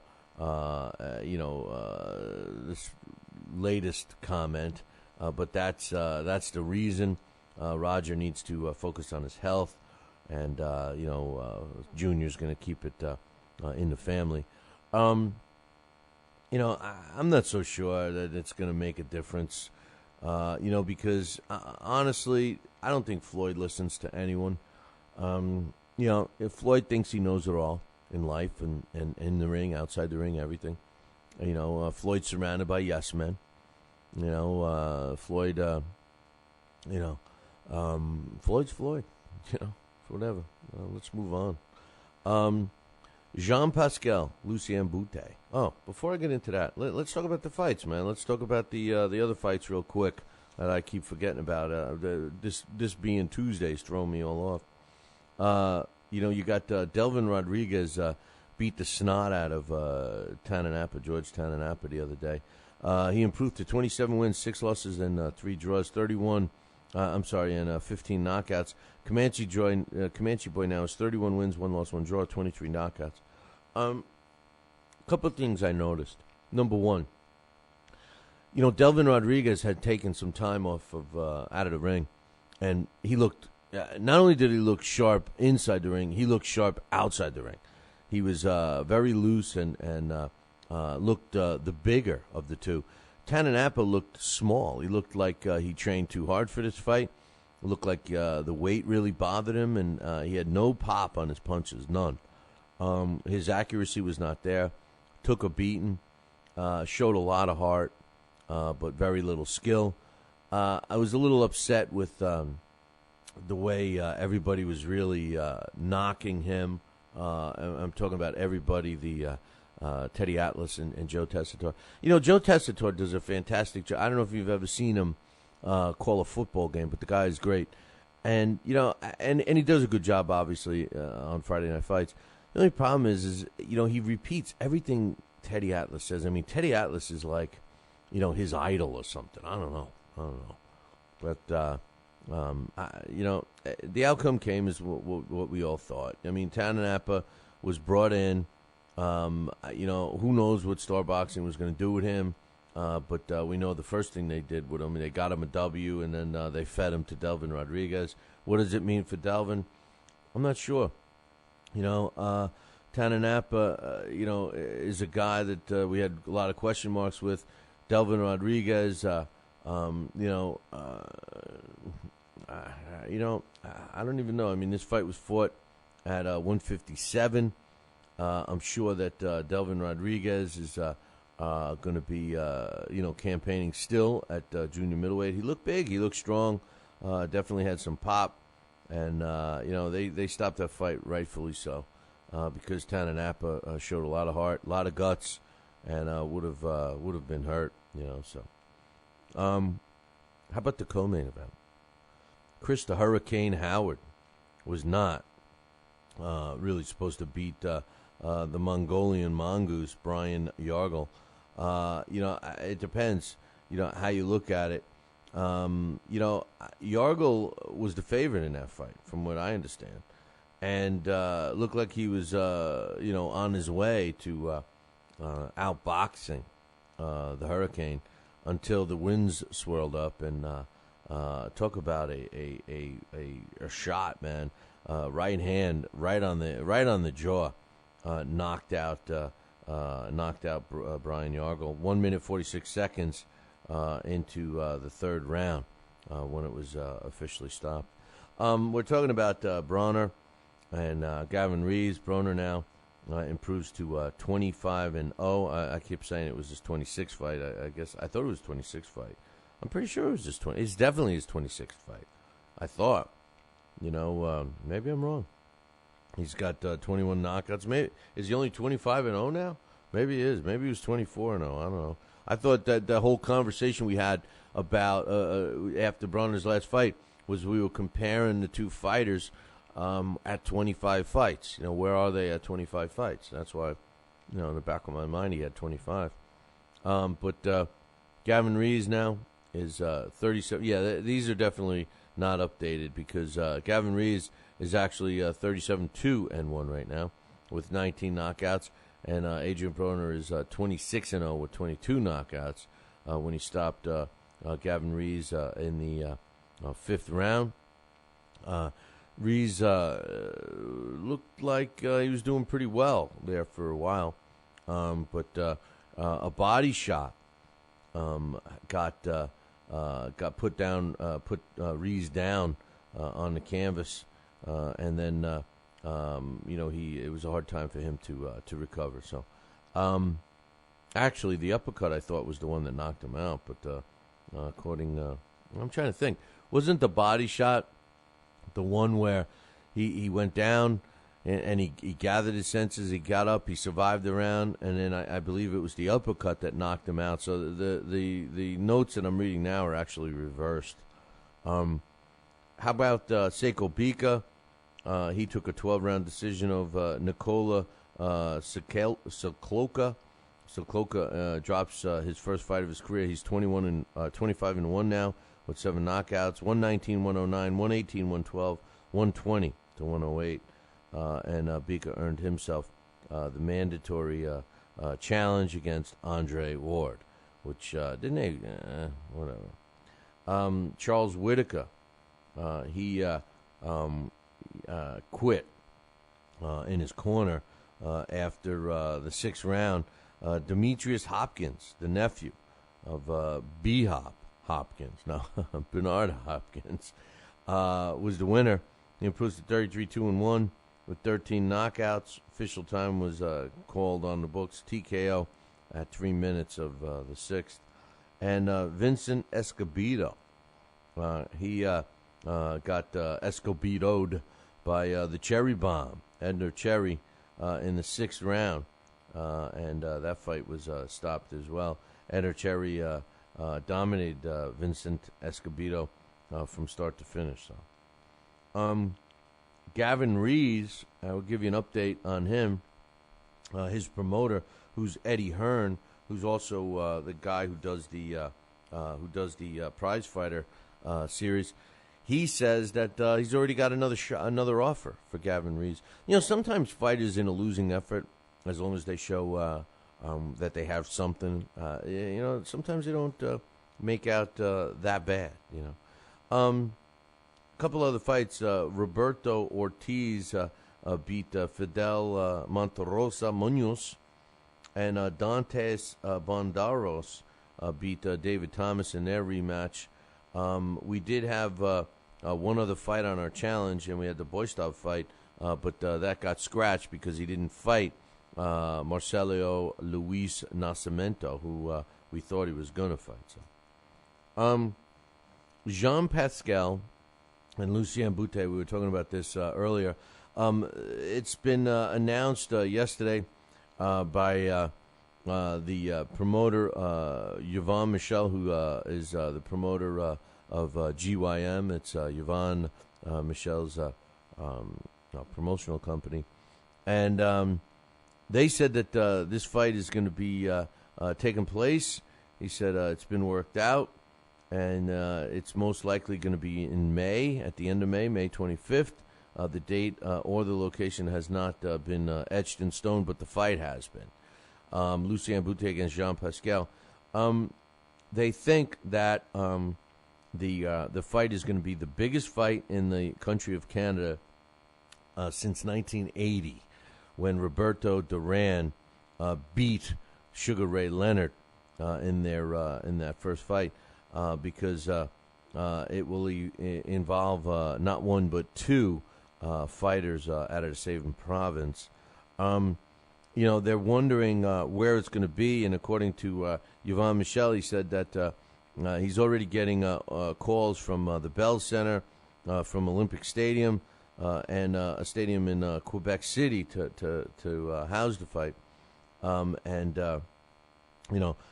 other comments were said that everybody in Canada has wanted this fight for a long time. We've heard that these guys were going to fight before, but the thing that bothers me is that Carl Froch was supposed to, fight again against Lucien Boutte. They had agreed that Boutte was going to fight basically a tune-up fight, and Carl Froch was going to fight his tune-up fight, which they both did. And then Carl Froch signed to fight Miguel Kessler because he's not waiting around for Boutte to make up his girly mind. And then Boutte struggles with Grachov, and then instead of scheduling a fight after Kessler, he decided to walk away from Carl Froch at this point and go for Jean Pascal. And Jean Pascal actually had been set. According to ESPN, Pascal had a deal in place, but physically not signed, to fight Chad Dawson in May on HBO, and has turned that down. Now, here's the deal. I was saying earlier that I didn't blame these guys as much as I would rather see a rematch with Boutte and Carl Froch, and Jean Pascal with to fight Chad Dawson or Andre Ward or someone else, not Boutte yet. I don't know if I can blame him, because here's the thing. Yvonne Michel said if he was going to fight, if Boutte was going to fight Dawson, if Jean Pascal was going to fight Chad Dawson or Lucien Boutte, Pascal would fight 700, would make 700,000 to fight Chad Dawson, but Pascal apparently is going to be making $2 million plus to fight Boutte. Why wouldn't he fight Boutte? I mean, and why does he only get 700,000 to fight Chad Dawson on HBO? Why? Come on, ladies and gentlemen, you know why. The reason why is because nobody knows who the hell Chad Dawson is. I mean, face it. Maybe HBO execs know who he is, but first of all, the guy is never in the news, good or bad. His fights are not exciting. And that's how, listen, excitement, whether you want to call it the sweet science, don't give me the sweet science BS either. It's called an excitement factor. It's called the entertainment value. Even UFC or MMA, is more popular than boxing right now. Many people say that. The numbers show that. But let me ask you this, and I'm not an MMA fan. I don't watch it. I don't go to it. Excuse me.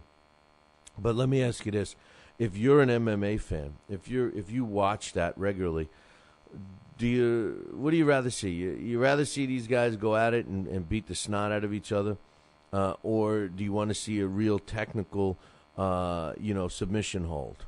where they're laying on the canvas for 30, 40 seconds, and then finally somebody taps out. And yes, it was a sweet thing to watch. The guy, gets him in the move, and he just can't get out. And then he taps out before he breaks his arm, his leg, his neck, whatever.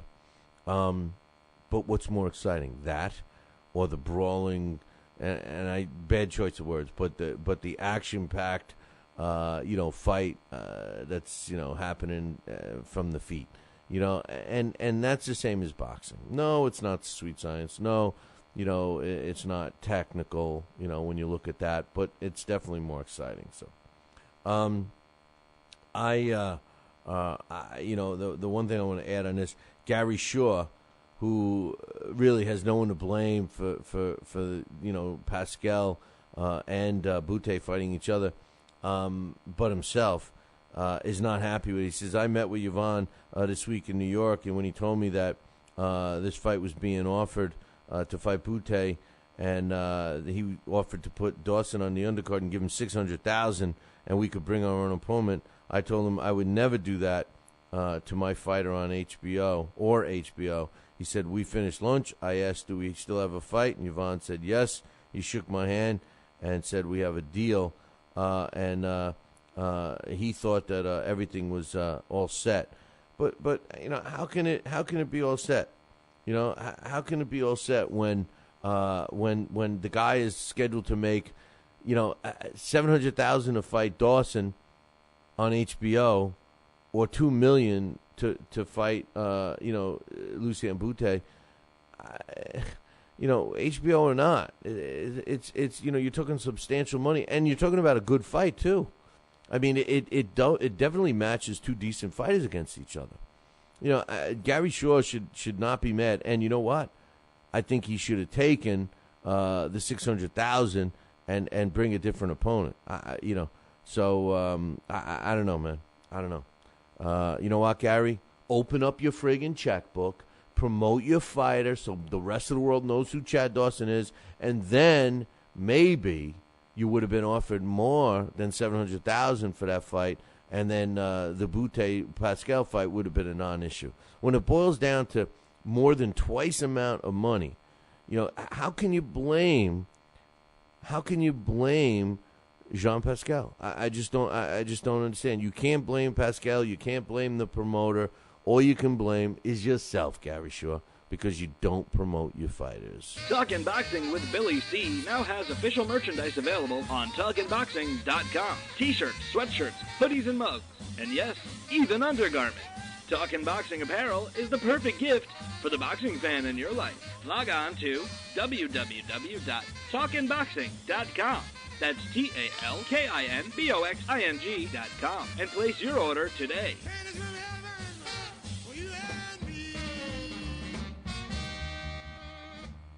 Join us here for 2 hours as Billy and the gang do what they do best. Every time I start talking about boxing, a white man got to pull Rocky Marciano out the ass. Rocky Marciano was good, but compared to Joe Louis, Rocky Marciano ain't.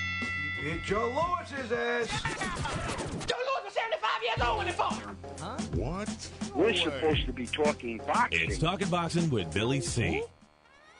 As Billy C sits here in the multi-million-dollar Talkin' Boxing Studios, sipping a fine wine before you're even out of bed, you should be thinking, damn, I wish I had a mustache like his.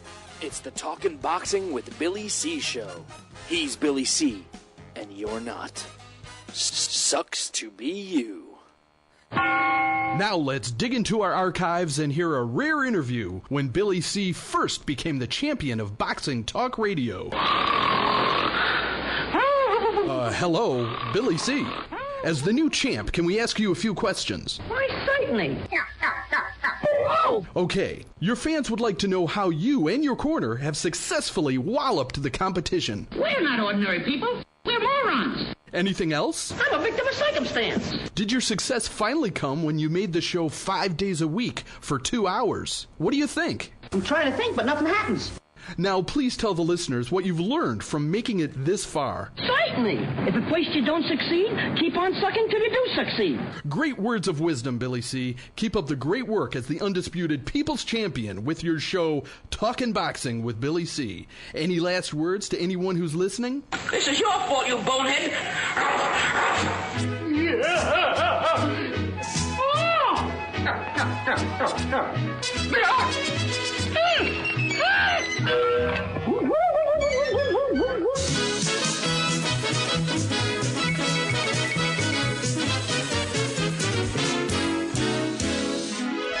And we're back. You are listening to the Talking Boxing with Billy C show. You're watching us on the Fight Now television channel. Glad you could join us. And if you don't have Fight Now on your sports channel lineup, you need to open up, you need to open up your checkbook and start promoting your fighters, damn it. No, you need to call your local television provider and tell them that you want Fight Now right now. For all information about the channel, visit their website, www.fightnow.com. There was a card that was scheduled March 2nd that was going to be in New York at the Apollo Theater. But guess what, man? Go ahead, take a stab at it. Oh, yeah, another injury. Daniel Ponce Leon was supposed to take on Jason Velez, who is a Puerto Rican fighter and fighting in New York against a Mexican fighter. Made a lot of sense. But now that fight has scratched, Golden Boy Promotions has moved the main event now is going to be Sharif Bogheri going up against Richard Abril. It's going to be an interim. Richard Abril has the interim belt, so it's going to be for his belt. Now they're calling this a world title. So what we have to do now is when you do these breakdowns and when you do these fight previews, you have to understand that if they're selling you and me a ticket and they're billing it as a championship, well, then, damn it, when you're reviewing these fighters and they win, then they're a champion. Because sometimes people don't give them that credit. If you're going to pay for the ticket, then it's a champion, right? Well, that's going to be the new main event.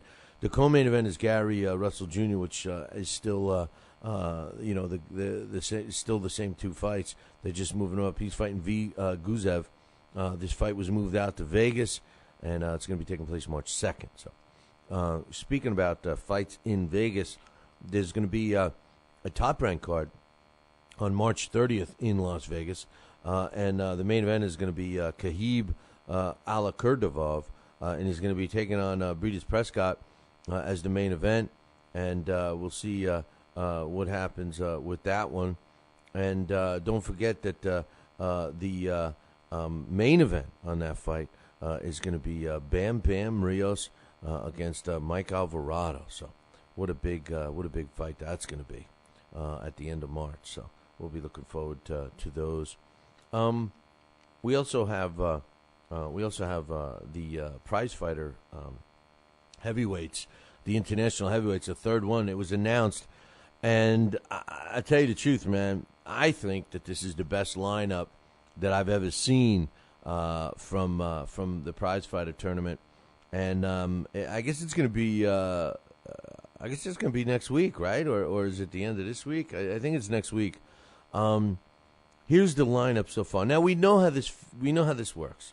One of these guys are going to drop out.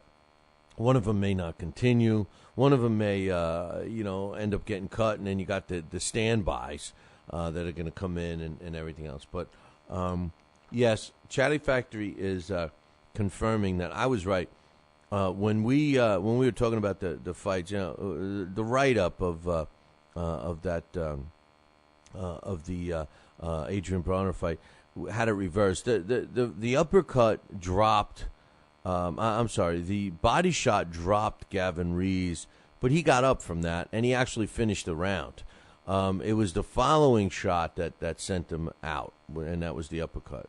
And what happened with that is his corner threw in the towel. That was how the fight stopped.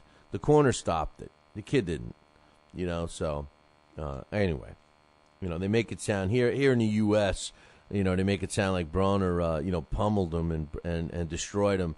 And it was his corner that saved him. Here's the prize fighter heavyweights, numero tres, the international heavyweights, number 3. Audley Harrison, or should we say Audley, fraudly embarrassing, the way Curon likes to refer. 28 wins, 6 losses, 21 come by knockout. Martin Rogan, my man. I like this kid, man. I always have 15 wins, 3 losses, 7 by knockout. He had won the first prize fighter, heavyweight. He's a taxi cab driver, 40-something years old, tough as nails. My man Curon sent me a link to an interview that they did. He just fought. He just fought recently. Gave him a tune-up fight, and he's like talking about, it was a 4-round fight. He wasn't that great, but I knocked him out like I was supposed to. Blah blah blah. And then the guy interviewing him, apparently these two had been out or were going to go out or whatever the case was, and they both started kidding each other about having a couple of pints. Now this is what I love about Martin Rogan, and Curon was saying I would love to hear you, meaning me, do an interview with Martin Rogan, him talking about drinking a pint, me talking about drinking some scotch, and how that would pan out. And all I say is, hey man, I would love to be out there in England and call a fight. I would love it. This is what I love about this guy. He's a regular guy, and he's not. Hey, talk about sweet science. Let's not talk about it with Martin Rogan because he doesn't use it.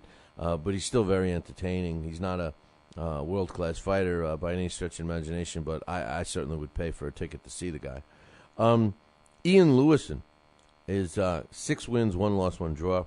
3 of his wins come by knockout. You put an asterisk next to him because there's always the sleeper guy that does well in these tournaments. Remember, there are only 3 rounds, and it's all the same night.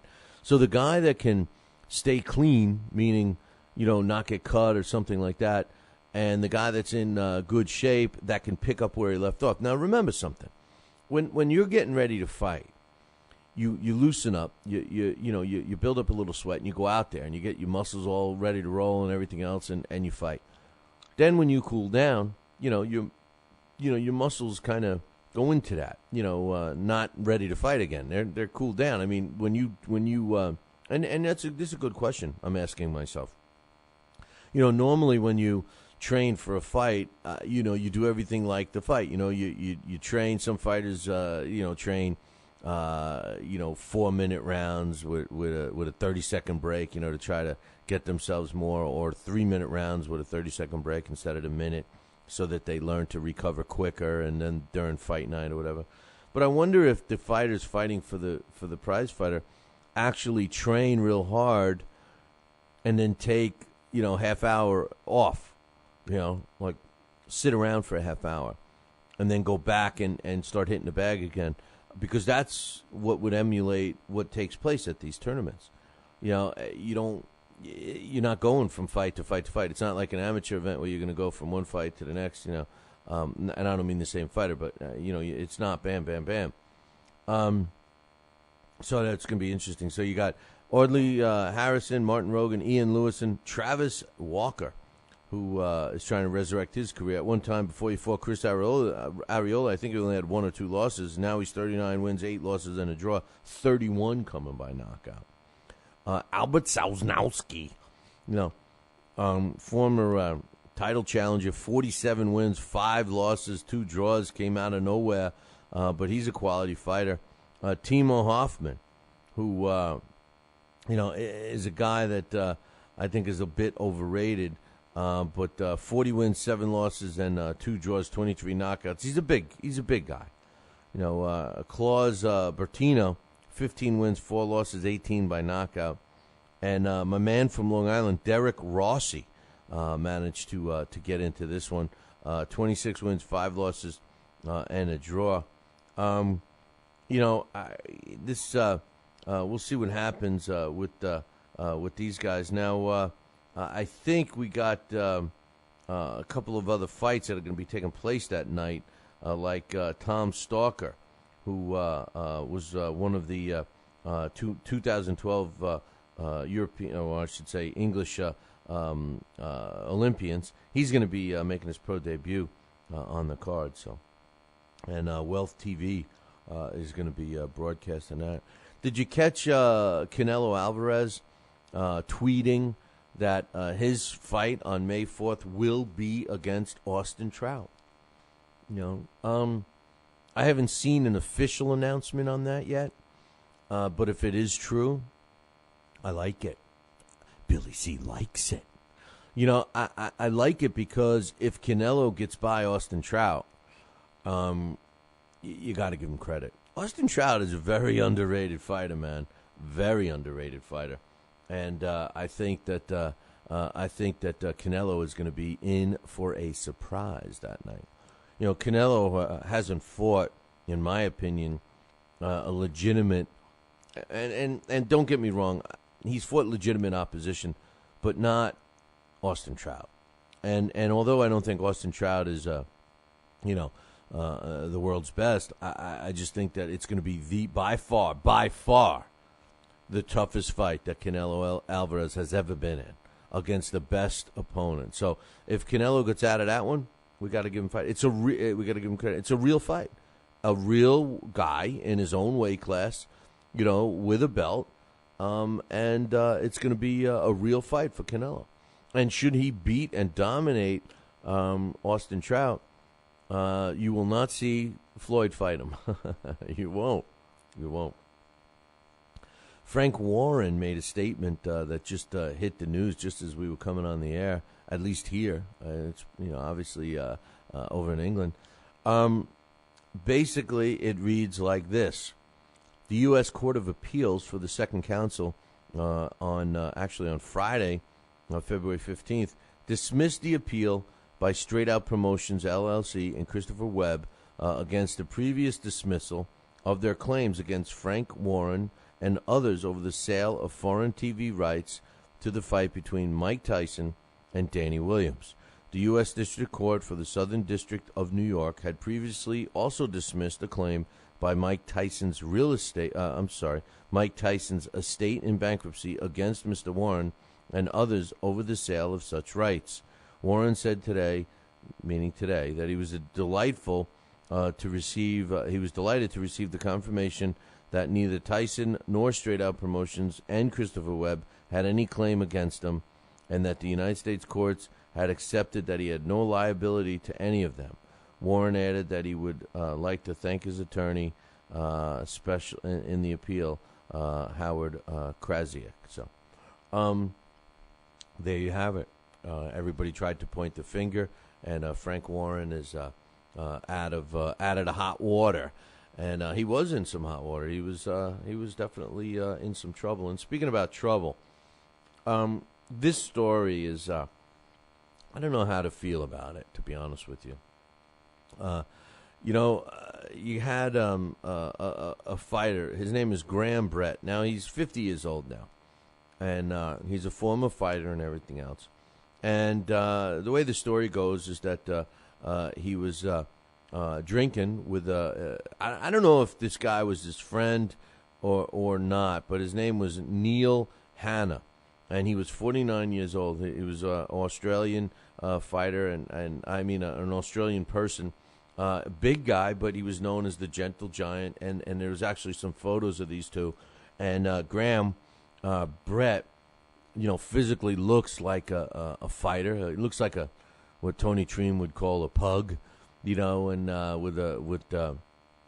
many English fight fans would call a pug. He looks like a fighter. He looks like a guy that you probably wouldn't want to tangle with.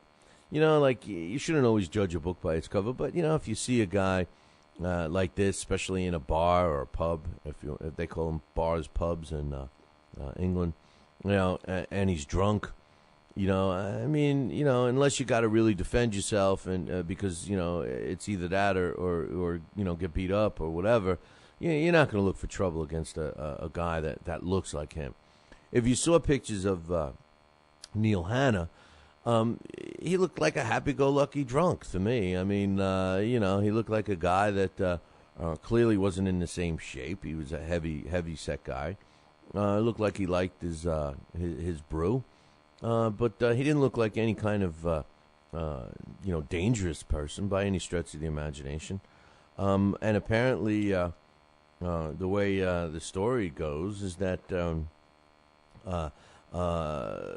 Graham was outside smoking a cigarette or whatever, and well, actually, there was several versions of the story that that Graham and Hannah were drinking together, and I don't know how good of friends they were or whatever, but and a lot of this is on tape, by the way, which is didn't help the cause any for Mr. Brett, but apparently they were drinking, and they went outside to I think Hannah went outside to smoke a cigarette, and Brett went with him, and he was drinking, Brett, celebrating a new job he just got. It was hard for him to hold the job or whatever, and apparently something was said that didn't rub Mr. Graham Brett the right way, and you can see the guy. Brett just punched Hannah in the jaw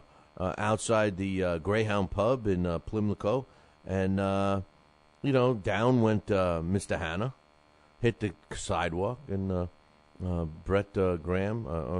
Brett went back into the pub and got another brew.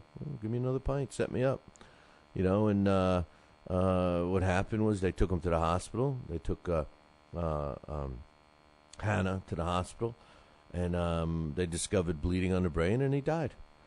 And he said that it was his line. Mr. Graham Brett said that he was self-defense because he in his own words he said the geezer, who actually had been a year younger, went to bite my nose off. I hit him and he went down. He said that he had said something to him, and he felt that in self-defense, because he abused him verbally, that he acted in self-defense. Listen, the judge said that unnecessary violence took place in a residential area. He says law-abiding citizens are entitled to go to a pub and expect to be safe when they go for a drink. The court has to do what they can to deter those who engage in this type of violence when they go out for a drink. He feels that Brett launched an unprovoked and completely unjustified attack on his victim, and sentenced him, which normally would have only been for 4 years. I mean, I don't know, that seems pretty lax to me, but made this one 7 years because of Graham Brett's violent history. And when he left the courtroom, when he was led to jail, literally to start serving his time, Graham Brett said thank you very much to the judge, and was blowing kisses to the people that were in the courtroom. I don't know what to say, man. The bottom line is this. I agree with the judge in this case. You should be allowed to go out and have a couple of drinks and not worry about getting into a fight, especially with a former professional fighter.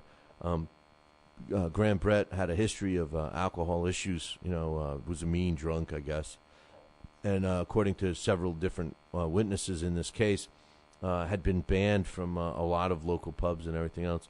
What can you say? They were both probably intoxicated, and unfortunately, not only did Mr. Hannah take the shot, but he fell and cracked his skull on the curb.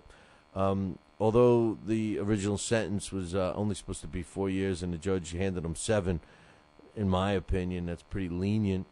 If you kill somebody by mistake, that's one thing to get a judge being lenient with you. But if you're going to throw a punch, is that by mistake? I mean, I know he didn't mean to kill him, but he meant to do something to him if he threw a punch. So I don't know, man. Strange case. But 50-year-old Graham Brett doing 7 years for murder, actually. I don't think they charged it murder. It was probably assault, but the guy died. I don't know. Hey, real quick, this week we got a busy fight schedule. Just to name a few fights, Lamont Peterson against Kendall Holt for a world title on ESPN. Showtime has got Art Hovisian against Alejandro Perez. On Telemundo, we got Jose Nueves against Danny Flores. On Wealth TV, David Price against Tony Thompson. That's on Saturday. Those other three were on Friday. Also on Saturday, Showtime has Cornelius Canine Bundridge against Ishii Smith. It's going to be a good one. How about on NBC? I can't wait to see this one personally. V. Glasgow against Malik Scott. And on the new Unimas station, Chris Avielos against Jose Luis Arizara. All good fights, main events on television this week. Who says boxing's dead, man? Who said that anyway? Who said that? I want to know who said that. Wake up. It's time for the It's too early for a trivia question. Alrighty then. Today's It's Too Early for a Trivia question is being brought to us by Gleason's Gym in Brooklyn, New York. That's right, man. And in addition to Brooklyn, Gleason's has locations now in Manhattan and in Jersey. So check out their website, www.gleasonsgym.net, or you can get to it easily because I know you're all setting your homepage to BillyCBoxing.com and just click one of the Gleason's Gym banners, or you can call them 718-797-2872, 718-797-2872. Tell them Billy C sent you when you sign up for a boxing class or maybe a membership, or if you're going to buy a Gleason's hat or T-shirt or something like that. A lot of good stuff. Gleason's Gym is where it's at in New York. Anywhere in the metropolitan area, Gleason's Gym is the only gym. Hey, listen, if you're going to go to a gym and you're going to go to a real boxing gym, it's the only one to go to, Gleason's Gym. Tell my man Bruce I said hi, and make sure you mention Billy C. Today's It's Too Early for a Trivia question is being supplied to us by Henry Haskell. Now, Henry gave me a couple of more hints to add, but I didn't print them out, so you're going to have to wait till tomorrow. But I'm going to give you the hints we have now. And he says I keep wording it wrong, and he's blaming me for you guys not getting it right. So I guess to make Henry right, you guys got to get it right tonight. If not, then I'm going to say, man, what are you talking about, Henry? But here's the deal. Who was the only fighter who never held a world title, but he stopped a future or former lightweight and a light heavyweight champ? Now, I think I've been wording it wrong, at least Henry says I have, and listen, I'm not going to doubt Henry. The guy is like, if somebody asks him a trivia, hey, did Billy C word this wrong? I got to ask, I got to find out from him if I did or not, because I certainly don't know, but I believe anything he says. And, so that's the way it's worded. He says, who's the only fighter who never held a world title, and he stopped a future or former lightweight and a light heavyweight champion. So that's the question. Here's two of the hints. And like I said, if we don't get a winner, I got a couple of more. Two of the hints. Of his victories, he won 86 by knockout, and that includes TKOs. And the second one is he once stopped 16 consecutive opponents. So those are two hints. Who is the only fighter who never held a world title, but he stopped a future or former lightweight and a light heavyweight champion? If you know this answer, email me, Billy at TalkinBoxing. That's TalkinBoxing.com. Again, email me, Billy at TalkinBoxing, TalkinBoxing.com. Hey, do yourself a favor. If you can't remember that, just send it to Bill at BillyCBoxing.com. That might be easier for you, too. This day in boxing history. And finally, this day in boxing history, which, we're the show that's been doing that. Just remember that. You may find out why in the near future, but in this day in boxing history is being brought to us by Campanaro Tomkovich. If you're looking for a lawyer, use the ones that keep my ass out of trouble. That is Campanaro Tomkovich. Give him a call today, 845-221-4099. That's 845-221-4099. Let Campanaro Tomkovich knock out your legal problem.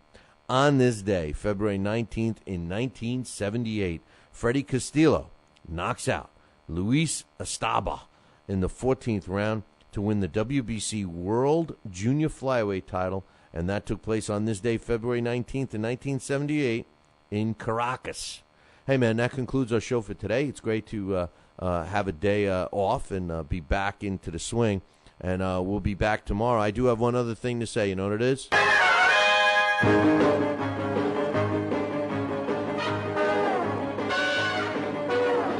Make sure you tune in tomorrow morning, same bat time, same bat channel. There's only one channel. It's the Fight Now channel. Call your local television provider and tell them you want the Fight Now channel added to your sports channel lineup. It's that simple. Pick up the phone and call. For all the information about the channel, you can find it on the website, www.fightnow.com. See you all tomorrow. Ciao, baby.